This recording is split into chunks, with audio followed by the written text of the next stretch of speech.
All right, good evening, everybody. My name is Nadine Passis for Rappler Gaming League, and tonight is a special game night episode because we are featuring Tekken 7, and Bandai Namco was kind enough to send us this press kit, which includes the collector's edition statue featuring Heihachi and Kazuya, and we also have T-shirts, lanyards, and of course, you got your usual plastic case, and of course the steelbook case, which everybody loves.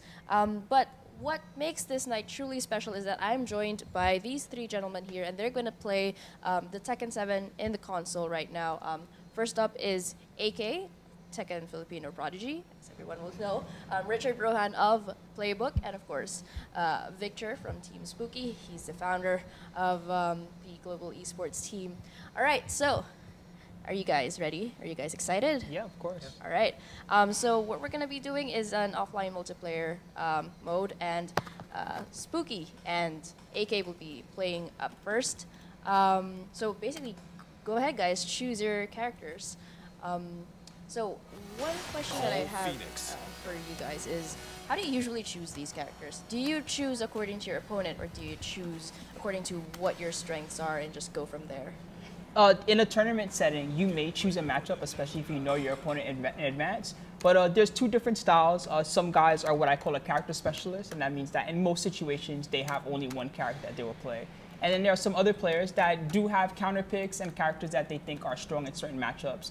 And often those players will kind of have notes in advance. I say, when I fight this character, then I'll choose so-and-so. All right, what about you, AK? Balance naman po yung parang laro. So, kung saan ka po komportable, yun po. So, pag kunyari may kalaban ka, like, kung sino naman, you know, Opo. May mga players po kasi na parang hirap po sila sa specific na character. So, yun po ginagamit ko minsan kapag alanganin na po yung laro. So, how do you train for these characters? Do you choose when you first play Tekken? Do you already have a character in mind na, okay, ito mga characters, so itong iba lalaroin ko na practice ko, or nakasentro ka na sa isa? Nakasentro na po siya. And so, Ito po si Paul. So, bakit si Paul? Kasi po siya na po yung ginamit ko talaga dati pa. Una po si Lot, tas nung dito po sa Tekken 7, mas malaki po yung bawas na kay Lo, at mas madali po siyang gamitin. Kaya siya na po ginamit ko. What about you?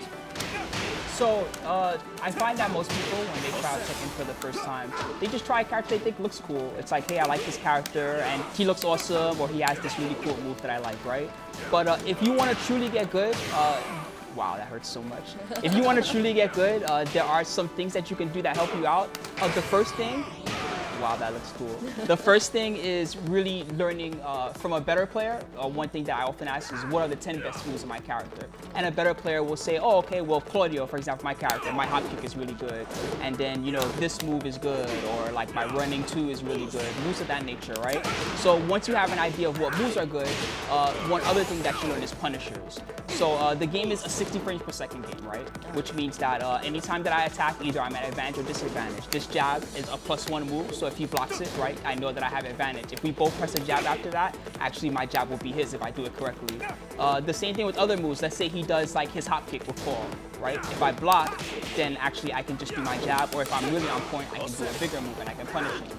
So the moves that you should learn that are most important are your 10 frame punish, your 12 frame punish, maybe your 14 frame punish, and then things that are launch punishable. That way, whenever the opponent does a certain move, okay, if you do happen to block, you can, you know, counteract it in whatever way. Once you can do that really well, you can really stop your opponent from using certain moves that are really abusive, and that's when you really start to get stronger in your matchups.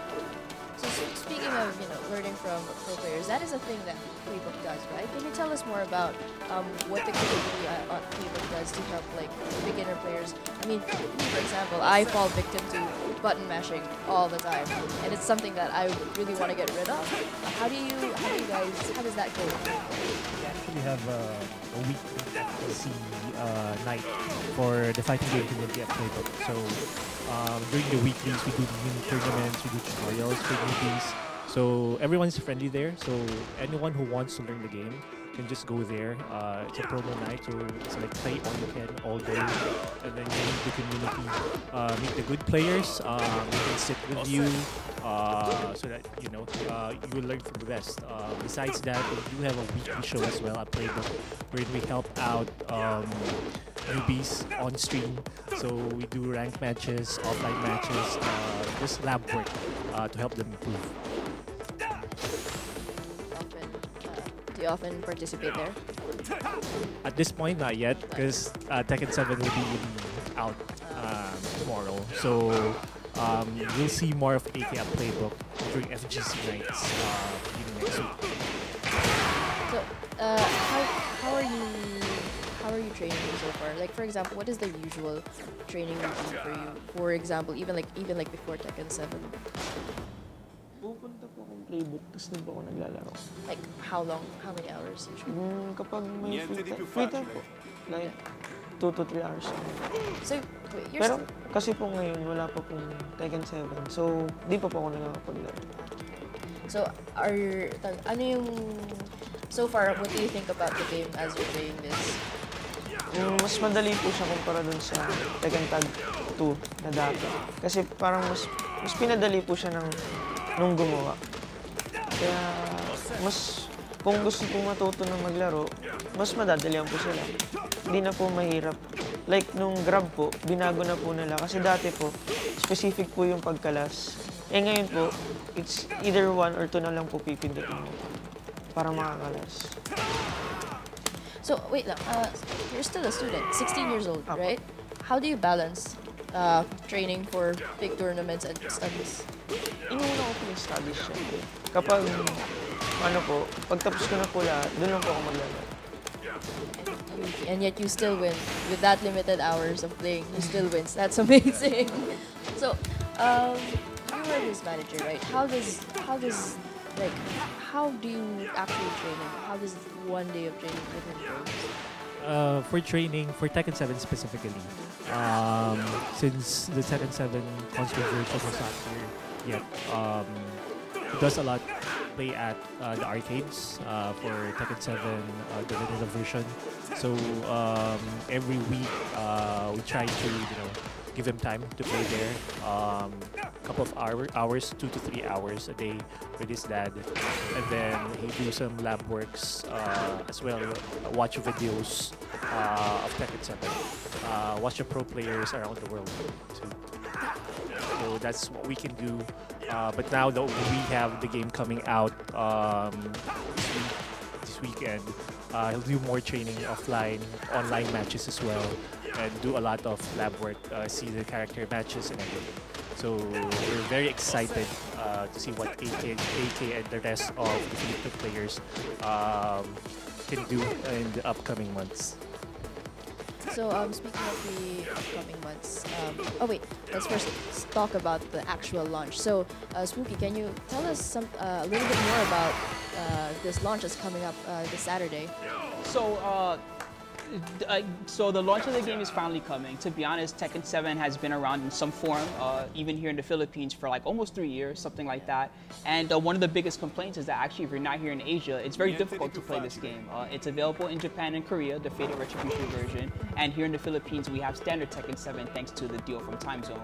But many people all over the world have really been waiting to play this game, and they haven't had a lot of opportunity. So although we've been fortunate here in the Philippines and that we've been able to play, people all over the world are really excited. Some other things that are different about this, especially compared to Tag 2, the previous version, is that some people did not like Tag 2 because you had to learn 2 different characters. And that can be really difficult for people, especially starting out, right? But this is back to the standard 1v1 format that many classic Tekken players are used to. So that's a big deal. Also, some things about this game have been made easier compared to Tekken Tag and Tekken 6. One thing that AK touched upon was the easier throw tech inputs. But one other thing that's nice is, let's say I get knocked down, right? In the old versions, if I held back to get up, which is a natural thing that most people would do, that's actually one of the worst things you can do in Tekken. You get this stupid back roll, and they can pick you up, and they can get a whole combo, right? But then in this game, if you knock someone down, they hold back, they get a little backslide move, like this. So I can kind of slide back up, and if they attack me during that, I can block safely, which is very natural to a new player. Also, one thing that you could do before is when they were knocked down, it was very easy for them to pick you back up and find a way to recombo based on how you get up. In this game, instead, if they hit you while you're grounded, they get a little damage, but it's very difficult for them to get a full combo for it, which makes it easier for newer players to really get back into the match, get back up, and still be able to continue to play. And is that something that will also be beneficial for professional players? Oh yeah, of course. I mean, like some people will miss the old way of like, hey, I could do my cheap like float setup. But no, in general, matches are more fair. It's rare that someone can do like an 80% damage combo or something. They need like meter or they need their rage or something really crazy has to happen, right? So because of that, almost any situation you can actually come back from, which I think is really cool.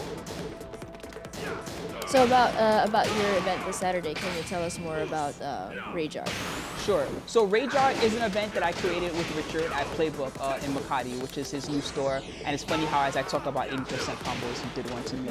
But anyway, it's a new store that's great. It's got a lot of setups, which is perfect for what we need. The staff there is already familiar with running events. They've worked on events for years and years with the old Playbook venues and things of that nature. So that's really nice. The venue itself, as I said, is cool. They've got like a projector set up in-house, and there's house audio so you can hear what's going on and everything else. So it's really the right type of place to hold an event. It's also in a good area for everyone else to make it to. So even if you're traveling out from pretty far away, well, getting to Makati is a little easier than getting to some other areas here in the Philippines. So it's like the perfect place. It's the perfect time because the game is just releasing. Lots of people are really excited as well. There's a very large prize pool. Currently, the prize pool is at 50,000 pesos. But we also have a crowdfunding system called Maturino, which means that people who watch the broadcast during that, if they're enjoying what they watch, they can actually contribute by buying products or just by donating directly, and they can actually make the prize pool higher, which gives players during the tournament even more motivation to play. If we're lucky, I expect that by the end of it, the total prize pool will be around 100,000 pesos. Also, some things that are really nice is not only do we have some of the best Filipino players like AK, but JDCR and Saint from Team EcoFox are going to be showing up. They're two of the best players in the world, and in fact, not many of the Korean players have been to the Philippines before, although AK does have a history. In 2013 at King of Iron Fist, AK defeated Help Me twice, winners bracket and losers bracket, and he was one of the best players. And this year, last year, sorry, the 2016 edition, AK was almost able, he got to the top 8, which is already really difficult, but he also almost defeated Saint, who was one of the players coming, and that went to like the last match. It was a very close match, and in fact, that match could have gone either way. So having known that, I feel that the Korean players might be in for a little bit of a surprise when they get here. There may just be some unknown guy that none of us has ever heard of. Who knows, right? Even looking at the bracket, we don't know who half the players are, right? So someone here could be super good and just be that guy that can actually defeat guys. Right. So speaking of brackets, can you let us know how the entire tournament is going to go? Sure. So the format we're using is the standard double elimination format. It's not that big here in Philippines, but I do it at many of my other events. The way it works is that you get 2 chances. You get to fight in the winners bracket, and if you're defeated in winners, then you continue on the losers bracket. Once you're defeated twice, you're out of the tournament. The way grand finals works is no matter how it works out, one guy will have come from the winners bracket and one guy will have come from the losers bracket, right? So because of that, whoever's come from the losers bracket has to win 2 sets over the other guy in the winners bracket. That's the advantage for the player that got all the way through without losing. Its format's pretty standard. We capped it at 128 players originally, but when JDCR and Saint asked to come, we actually opened it up, so now it's up to 160 players.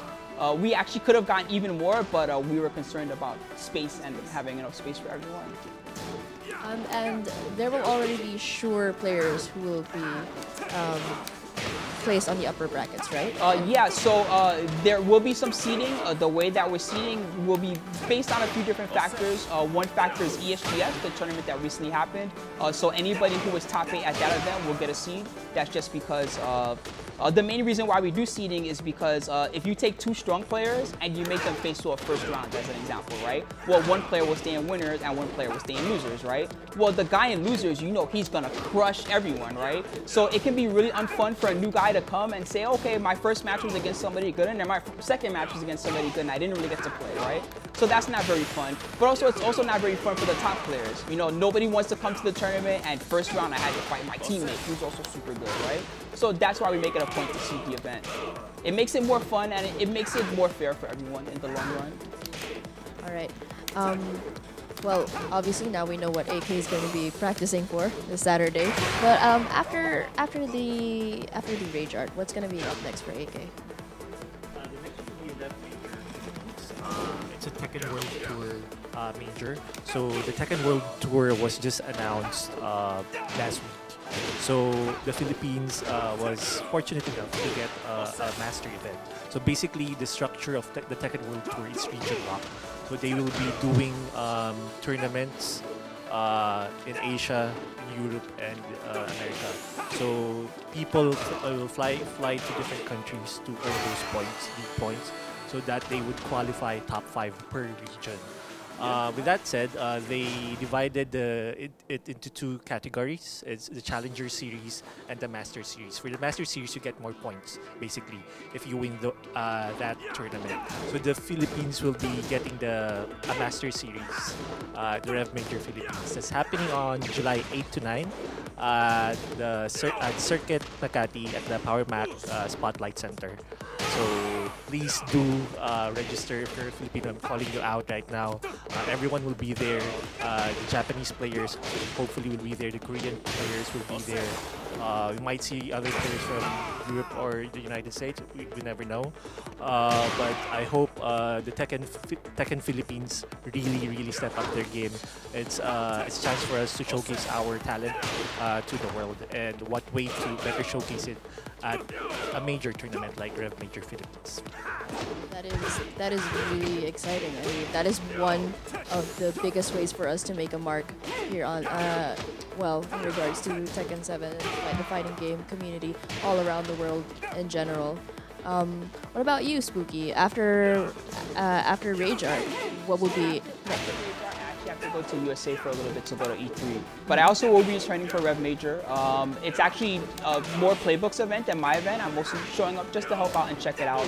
But that being said, I'm really excited for that event as well. One thing that Richard touched upon is that they made the event a Masters event. Well, Harada especially of Bandai Namco has said that the social media response from Philippines for Tekken is huge, even compared to the rest of the world, even compared to USA, Japan, Korea. The biggest feedback that he sees is from Philippines. And you can see he believes in that so much that he chose to make the event a Masters event, even though Philippines has not had very many King of Iron Fist qualifiers. So you can see that there's a lot of confidence around the world. You have me here from America, who's very confident in seeing the Philippines. In Japan, they're very confident in seeing him. As an example, they gave AK a really major award at the King of Iron Fist 2016. I think it was like most valuable player, something along those lines, right? So yeah, they really want to see what will happen here, and so do we, right? So it's kind of a good perfect storm. You know, we have all these events coming up. We can broadcast them on Twitch. We can partner with you guys at Rappler to bring them to people on Facebook or wherever else. And you know, I just want to see what's going to happen at this point. Yeah, I mean, I think I definitely agree with you. It's definitely an exciting time for the Filipino fighting game community. We haven't seen anything like this, especially we've always had talented players like AK, but now we're finally making our mark and making sure that everyone knows that our community is basically a very passionate one when it comes to fighting games, and that's super exciting. I'm really excited for Saturday, as you can see. So yeah, any final words from you guys? AK, what do you got to say to your fans? And laro lang po sila. And see you on Saturday po. Thank you po, Rappler. Sure. We're very excited for Rage Art on Saturday, so please do support the event. We have 2 of the best Korean players in the world coming out to join the tournament. The best Filipino players will be there. The best streaming team will be there. It will be a fun event. I hope everyone supports it and watches it on stream. Maybe at a Twitch, Team Spooky or Rappler Live. And then for Rev Major, again, I'm asking everyone to join Rev Major. If you want to register, just go to revmajor.playbookph.com. You will see all the details and all the game lineups and everything. That's it. I'll say thank you to everyone that loves Tekken. If you've really enjoyed this game locally here in the arcade, definitely check out the console port. It's very fun. It's got lots of new characters that you couldn't play in the arcade version. And yeah, if you're really into this game and you want to meet the community, please check out some of the events. It's not just about trying to win and get prizes, but you can meet many people that you can go into session with later. You know, you can meet friends, and you know, by making things bigger, that's how we can continue to get more sponsors and bring in more events and bring in bigger prize pools. So the more people that are a part of the scene, the more that we can do for you later. All right, that's about it for game night. Thank you very much for watching. My name is Nadine Passis for Raptor Gaming League, and that's it. Good night.